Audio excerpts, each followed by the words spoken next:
India versus south আফ্রিকার যে second টি-20 match হয়েছে, যেখানে ইন্ডিয়া 51 রানে হেরে গেছে, সেটা নিয়ে আমি খুব একটা উড়ির নই। কারণ আমি জানি যে সামনে আরও 3টে ম্যাচ আছে, ইন্ডিয়া জিতে যাবে, সিরিজ জিতে যাবে। সামনে ওয়ার্ল্ড কাপ আসছে, সেখানেও ভালো খেলবে। আর মাত্র 2 মাস পরেই 2026-এর টি-20 বিশ্বকাপ ইন্ডিয়াতে। আর এখনও ইন্ডিয়ার ব্যাটিং অর্ডার ফিক্স নেই। যদি তুমি ব্যাটিং অর্ডারটাও দেখতে থাকো, শুরুতে অভিষেক শর্মা, তারপরে ম্যানেজমেন্ট ভরসা। ইন্ডিয়া ভার্সেস ইংল্যান্ডের টেস্ট ম্যাচের পরে শুভমন গিলকে ফোর্সফুলি টি-20 টিমে ইনক্লুড করা হয়। আর তারপর থেকে দেখা গেলে শুভমন গিল ম্যাক্সিমাম ম্যাচেই কনসিস্টেন্ট নয় রান করার দিক থেকে। এরকমটা না যে সে রান করতে পারে না, কারণ সে অলরেডি আইপিএলে কিংবা ইন্টারন্যাশনালেও প্রুভ করে দেখিয়েছে। তা টি-20 ইন্টারন্যাশনাল একটা সেঞ্চুরি অবধি আছে। কিন্তু একটা প্লেয়ার যখন এতদিন ধরে ইনকনসিস্টেন্ট, আর সেখানে তোমার হাতে যদি জয়সওয়াল, স্যামসন, ঋতুরাজ গায়কোয়াড়ের মতো প্লেয়াররা অপশানে থাকে, তাহলে তাদেরকে কেন চান্স দেওয়া হচ্ছে না?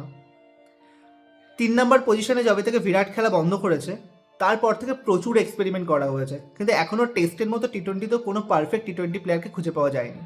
4 নম্বরে স্কাই খেলে যাচ্ছে অ্যাজ এ ক্যাপ্টেন। ক্যাপ্টেন কোটায় লাস্ট কোন প্লেয়ার খেলেছে আমার জানা নেই, বাট তার ব্যাটেও লাস্ট 1 বছরে কোনো ভালো রান নেই। আই থিঙ্ক হাফ সেঞ্চুরিও ঠিকঠাকভাবে নেই। আর বাকি প্লেয়াররা কখন কে কোন পজিশনে খেলবে তারা নিজেরাই জানে না, কারণ যে 3 বা 4 নম্বরে খেলতে আসছে, যে 7 নম্বরে খেলতে আসছে, দুজন সেম ভাবে খেলবে না একটা ম্যাচে।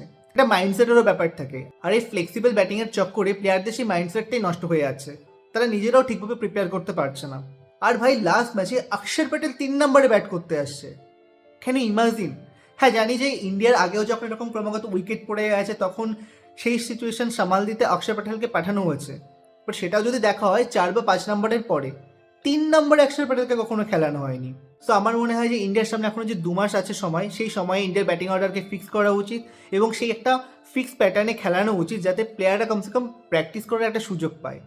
আর তিলক ভার্মাকে 3 নম্বরে খেলানো যেতে পারে, because he is a good player in নং 3 পজিশন, অ্যান্ড এশিয়া কাপেও সে সেটা প্রুভ করে দিয়েছে। তো তোমাদের কি মনে হয়? Let me know in the comment section. আর ভিডিওটা ভালো লাগলে প্লিজ লাইক, কমেন্ট, শেয়ার করে দিও, আর প্লিজ সাবস্ক্রাইব করে দিও এখনো সাবস্ক্রাইব না করলে।